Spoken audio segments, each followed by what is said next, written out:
weekends, and I often get up at like 5 o'clock in the morning, 6 and so on, and I'm in the shops to get something to eat for breakfast before just about anyone else, often as the newspaper deliveries are coming in. They're in different patches and see which ones sell the most by how many have been ordered. By far, I'd say the biggest seller around here is the Sunday Independent, going by the height of the pile that they get delivered to the shops. So that paper is very heavily. It's basically a government propaganda piece, though it claims to be an independent newspaper. It's named Independent. It literally is. It's just basically government press releases. The whole newspaper is basically, and always has been, the journalists who work for it all week long having dinner and lunch with senior civil servants and politicians to get their orders to basically what to write in the weekends. So I'd mentioned that here in Ireland all restrictions were supposed to end on October 22nd. Nobody believed it, and said right before it would happen, case numbers would rise, and it's exactly what's happened. It's like you could set your clock by how people figured this one out. So no one's surprised by this. Well, it's just interesting to see on the cover of Sunday Independent is a picture of the Prime Minister, or whatever the fuck he is, Micheál Martin, and he's like in a pensive pose, like this, and it says Taoiseach, which is what the Irish Prime Minister is called, Taoiseach, I will fight, something like, I will fight another lockdown all I can. Meaning, now what, and people read that and say, oh, so the government doesn't want to lock down. No, the government has every intention of locking down. What they're doing is they're getting journalists to put a thing out there that they're greatly tormented by their decision. That they're, when they put the lockdown in and increase restrictions next week, it'll be with a heavy heart, to make you believe. Now, and all the government spin doctors and all that stuff, it's all full of stuff at the moment saying, and all their media who work for them. The entire Irish mainstream media are employees of the Irish government. They're all propagandists, every last one of them. And they're all posting things saying things like, the government is greatly tormented over it's the conflict of the rising case numbers and God love them and having to open up. They're really No, they're afraid because a lot of people are now seeing through them. Amazingly to me, no one would ever have to convince me that the Irish are generally a useless race. We're a race of hypochondriacs and cowards who try to hide behind us, who hide behind Celtic jerseys and fucking Palestinian flags, and everything we have to do to not actually stand up for ourselves. And the Irish have never been happier than they are now under the lockdown, because they absolutely adore this new religion they have. They're totally devoted to it. I've been talking to friends in England this week saying there's no masks anywhere, and here it's more masks than ever. And because they love them. They absolutely love them. But no one could convince me that the Irish are not a particularly sophisticated people. Yes, there are amazing people in Ireland. Yes, there are great people. But as a whole, as a society, we are extremely unsophisticated. We're childlike and easily led. That's why you have this late toy show every year that all the adults watch. This is why they call politicians here by their first names, even when they hate them. It's because that's their daddies, their father figures. That's dad. That's literally their dads and their uncles to them. So they see the government as almost like their uncles and their aunties. And these evil politicians in this country have used this to extreme things. We're just not capable. In many ways, the Irish are not capable of sustaining a democracy in any level. I don't think democracy can work here, because all the government politician has to do here is to say he's feeling sad. And they go, oh, poor Tony's feeling sad, oh, poor Leo's feeling sad, and they vote for him. That's what they do. That's what this country's like, and they think that politicians are their friends and their family members. And this has been cultivated over the centuries. The early Irish state, when Ireland was first independent, was filled with nothing but sophisticated people. But over the years, the certain families in the major political parties, dynasties, have taken over the role that the British and the Catholic Church once had in this country, and have turned the Irish into basically children, frightened little children, using mainly by using the media, the mainstream media. Now, so there's all the Irish media this weekend is filled with the politicians are they're so tormented. Or, what we promised the people we were going to open up, but look at the case numbers rising. This is all scam. They had this all planned all along. Never Never doubt how evil these fuckers are, because remember, when an Irish politician, and it's probably the same in your country as well, is implementing policy, he's not thinking of you. He's thinking of his son and his grandson being a government minister. So he's thinking in terms of using the treasury and using the ballot box to buy a family legacy. There's more. The one of the reasons Ireland broke from the UK was because of these dynastic families, these lords, and these baronial situations around Ireland where you had Lord this and generations of lords. And they still have that in Ireland. They're just Fianna Fáil and Fine Gael political families, but they're just as inbred and just as self-serving and just as useless to the people and exploitative of the people. You'll always hear some cunt in this country go, "I'm from a traditional Fianna Fáil family." This bullshit, and that kind of thing. And they can't think for themselves. They can't whatever. Anyway, so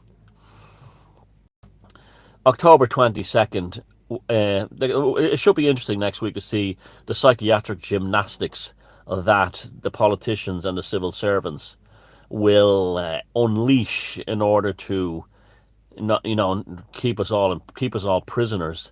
At this, they've been fantastic at that. Like, there's two agendas to the Irish body politic right now. There's only two agendas. One is keeping us locked down and imprisoned and taking away our rights, and the other one is the legalization, the reduction of sexual consent to children, to allow adults and children to have sex. We literally have ministers who are taking orders directly from Peter Tatchell, a child sex advocate in the UK. In the state, Edward Bernays from Austria was giving the United States government, and telling them what to do in World War One, and the whole trajectory is geared towards that. That's including certain cultures being brought to this country where child brides are the normal, and young boys are taken as lovers because women are for babies, and that'll eventually be turned around to say, well, the new Irish practice this. Are you a racist? That's why we have to reduce the age of consent to little girls down to puberty. So if she reaches puberty at 8, just like our new Irish, she's okay. She can have sex and get married. This is what they're doing. But it's really pederast after young boys. It's you can actually see now that now, and I'm not being homophobic because I don't have any problem with gay people, and I know the vast majority of gay people living in Ireland and all around the world are utterly revulsed by these pederasts who are using, and most of them I don't believe are even gay. I believe that the ones in Irish politics are not even gay. They're psychopaths who are pretending to be gay in order to have access to children. And the laws are being constantly changed. The school teachers are being told constantly, you have direct grooming of children right behind their parents' backs. They're being told that if you feel like doing this, don't tell your parents. You'll have a little secret. That's including vaccinations and things like that. This is how sick it's got. Anyway, Ireland stands for nothing. This present Irish government of these three parties stands for nothing other than keeping us imprisoned in this COVID Christianity thing they have, and the legalization of paedophilia, and they will use anyone to get that. And that's it. There's nothing else. They don't stand. They're not interested in the welfare of the people. Remember, they're all going to give you €100 at Christmas. Aren't they wonderful? They took away your rights and they handed your child over to a pederast, but they gave you €100 bonus at Christmas. Aren't they wonderful? Oh, God love them. Sure, God love them all. That's what it's like in this country. And but having said that, amazingly, after I have just demonstrated my disappointment in my race and my people. After all that, there seems to be a growing level of cynicism that has come out of nowhere. And the comments on a lot of the newspapers and the websites have now turned around, where if any were in the middle of a global disaster, they get laughed at and mocked. And more people are, have stopped calling Irish politicians by their first names. If that's what an Irish parent, if there's one thing in this country, I keep saying it over and over again, that an Irish person can do to free themselves, to become a free liberated human being, is very simple. Stop calling politicians by their first names.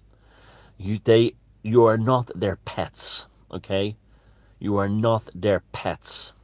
And anytime you go, Tony, Leo, Mihal, Simon, that one, Simon Harris, unleashed a spectacular, he's a former health minister, or health, whatever, one of those cunts, unleashed a phenomenal piece of gaslighting this week by saying that extending the COVID passport restrictions will be a way of ending them. He actually said that. And that's the kind of psychiatric gaslighting gymnastics that we're being subject to at the moment. That's like the wife beater kicking his wife on the ground and saying, if you let me kick you in the face, I'll stop kicking you in the stomach. That's what we're dealing with. That's how depraved these fuckers have become. And they all look like Potter, Neeks, Gerd. I've been warning you, and Christian Morris has made some great videos on this, that movies like The Revenge of the Nerds in the 80s were actually showing us that the nerds were evil. Remember, Lewis in The Revenge of the Nerds rapes a girl by dressing up as her boyfriend in a fancy costume. He openly rapes her, and it's seen as a great thing. And lo and behold, since the 80s, we've got the likes of Bill Gates, and all these other types who have basically made life unlivable, are trying to replace us with robots. Have you seen that Sophia thing? More importantly, have you seen the autistic stoner who built it? I mean, this is what we were being warned about, the Revenge of the Nerds. That subconsciously we're being told that these animals are going to come and get us. They're all Asperger's, and they're all like, on the autistic level. They don't have any internal monologue, and they will build robots. I mean, I had to laugh this week. Boston Dynamics have fitted a machine gun on top of one of the robots. Well, why did they do that? I thought the robots were there to do jive dancing with us. Jive talking. Hey man, I'm a robot. Let's dance. I'm a robot. Break down. Well, I'm a robot, and I'm here to say that I'm going to make your life better in every way. I'm the robot from Silicon Valley. And then next thing, I can't wait to get me one of them robots. I'll be able to jive dance with robots. Yay! And the thing is a fucking laser beam pointed at your head. If you move, you will be exterminated. And that's, just exactly what people like. I mean, when you look at that Denver airport mural, it's really all come true. I mean, back in the day, I was even looking. Now, you know me, I'm not like, I won't jump on every conspiracy. In fact, I'll jump on very few. Mainly because it becomes a pit that people end up their own arses thinking the earth is flat and stuff like that. But, that one, the Denver airport, even back in the day, like 20 years ago, what the fuck is that about? Why would you want to put that in an airport? Like, sure enough, so many of the scenes, like there's one picture that shows like it almost looks like a Chinese looking soldier with the totalitarian Red Army hat and a gas mask. And he's got a big fucking bayonet or something, and all the kids are wearing masks and being put in the coffins from all over the world. I mean, it's like, Jesus, what the fuck? And anyway, so don't fall for this thing that in Ireland that they're heartbroken about having to lock us down or increase restrictions. It's all an act, and they paid the whores in mainstream media to do this for them. So don't fall for that. Look what's happening in Australia. And there's another thing. Why is it only certain countries? Why Australia, particularly Victoria? Why Ireland? Why New Zealand? why certain states in America and other states can open. Why, why have they, why Scott, why have they, why is it's, if this is a global crisis, there's not, isn't it interesting how all the solutions are local, bespoke ones? Each government using it to, you know, get whatever they want to control their locals. That's their population.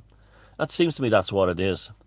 That's all it is. And if you ask me, that deep down inside, what's the story? What's going on with Ireland? Ireland, Australia, Victoria, and New Zealand is that ultimately the politicians in charge have a primal fear of the people. And maybe you have to remember a lot of these people are Celtic in these lands, and they have a primal fear that the Celtic soul will rise in these people. And there's one thing, and even going back to Julius Caesar, and right back to the Romans and the Greeks, they always said the same thing about Celtic peoples. They value freedom more than anything else. They value freedom, and it's almost like, who are the politicians of our country? Are they even our people, or are they related to some kind of ancient, like, Anglo-Saxon bloodline or something? Or are they something like that? You do wonder, are they really our people? Well, obviously, Leo Varadkar isn't, but I mean, are they? Do they subconsciously, who is Santa Harris? Who is Dan Andrews? Who is Micheál Martin? Who are these people really? And why do they fear their so-called own so much to the point where they have to imprison us like we're animals in a cage? There are questions to be asked about that. And then again, like I keep saying, that like being the greatest education ever, even with all that, like I hear people say, you say to yourself, well, but still, even if this was the a global crisis, a healthcare crisis, why go to this extreme? And then people say, oh, well, it's for the Great Reset. Oh, it's for Agenda 2030. Oh, it's for a cashless society. Oh, it's for a reduced population. But folks, you can get all that stuff without doing this. The only one they could have the Great Reset tomorrow if they wanted. They tomorrow if they wanted it. They could have the cashless society first thing in the morning if they wanted it. Now, the only one that would be genuinely difficult for them would be population reduction, because there's something fundamentally wrong with human beings, in that we don't like politicians trying to exterminate us. They know there's something wrong with us. We don't like being exterminated by politicians. So the politicians are upset about that. So the one that I could believe is, and it's definitely been effective, not only, the needlecraft is obviously doing a fantastic job in that regard. You also have situations where people can't get operations for cancer and everything, and they're all dropping dead on waiting lists and things like that.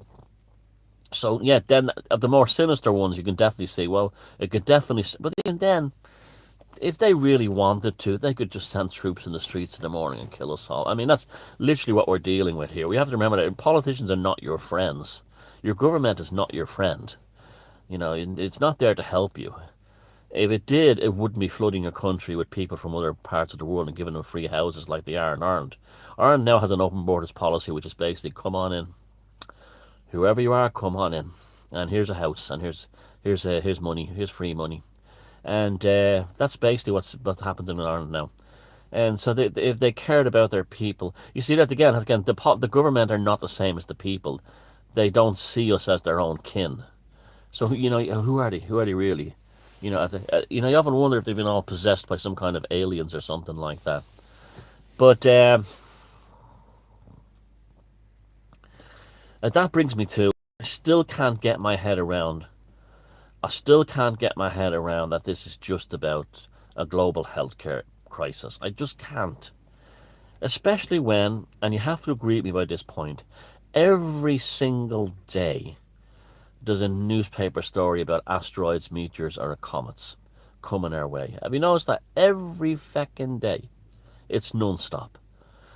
And you literally, on your mobile phone, you have like the news service thing when you're doing well, I don't know how you have it anyway. But when I scroll, if I go to the home screen when I was switching my phone, and I scroll to the right, all news stories pop up, and every single day, if before I get to the 10th news story, there'll be something about asteroids, a comet, a near miss by a meteor, this, that, all, every day. And still, a part of me still thinks we're dealing with a kind of a melancholia situation. Maybe not a full-on impact by an object from space, but more worrying into the control grid, more terrible. You see, the control grid would love nothing more than knowing that we were going to have a head-on collision, because that would mean that would make them really happy, because that would mean all the peasants, us, were all going to be killed. What they fear the most, and it may be, and I imagine very few of them know for certain, and if one that definitely does know is probably Boris Johnson, because his psychiatric deterioration in the last year and a half suggests that he's dealing with something he can't control. And Biden too may have gone into may know also, which is why he's gone into Alzheimer's early. He basically given up the reason, giving up the ghost, the reason to live. But what they would hate most of all would be an asteroid that came close enough to cause an EMP. Because what an EMP would do was it would shut down all the electrics on Earth. And then we're talking about blackouts and everything, folks, you know. It would shut down all the electronics on Earth. It would kill the internet in one go. It would kill all the cars. You couldn't be able to get out of your... If it happened while you were driving a car, you wouldn't be able to open your electronic door lock. You'd have to smash the window to get out. And your engine would just be dead. But that's the biggest terror of all for the establishment and the politicians. But that because means we all survive. We survived, and we're then reduced to a world that's basically what it was to say in the early 18. Say the Carrington event happened. What was it, 1820 something, 1830 something, and that froze. That was an EMP or a solar blast that froze all the heavy electric relays on the telegraph system. Could you imagine what it would do to delicate electronics that we have today? But we would survive another Carrington event, and that would mean two things. The politicians wouldn't have the means through the internet and so on, or any radar, nothing, no electronics, to control us. The army couldn't shoot at us because the firing mechanism on our guns wouldn't work. And we would all be alive and able to do what we wanted. And the politicians would be alive and have no control over us. And that would be hell over earth on earth to them. They would rather we get a direct hit and everyone killed, and including them, because they hate the idea of us being free and liberated and doing our own things. And so this is why I do often think, yeah, it could be well be an asteroid this is a cover story for, or something else, or a Chinese military invasion. I'd say, if I was to put this, now, I know you'd say, it's a fucking global pandemic. Yeah, you can say that. But from the evidence of looking at this, I say it's one of three things: a global disaster, an asteroid or something like that, or a solar pulse, an EMP, a full-on Chinese military invasion that will be done by arming the new immigrants, and then the Chinese taking over, and thirdly, then a healthcare crisis. Because I cannot believe this is something that's no more dangerous than a seasonal flu has led to this. And so next week will be an interesting one to see how it develops here in Ireland. Of course, the Irish will accept it. If they said to the Irish, the restrictions are going to happen for another 10 years, and you have to live on bread and water, the Irish will be all over the newspapers going, oh, there. And then they'll say, good news. The Late Late Toy Show is going to have, some fucking celebrity on it. And they go, oh, great. And they forget about it. That's what the Irish are like. But that's how we're controlled. But interesting enough, that control way they control has kind of backfired a little bit with the Callum Robinson thing. He was the Irish soccer player who refused needlecraft, and the Irish media went to war against him. And the next two games, he scored 5 goals.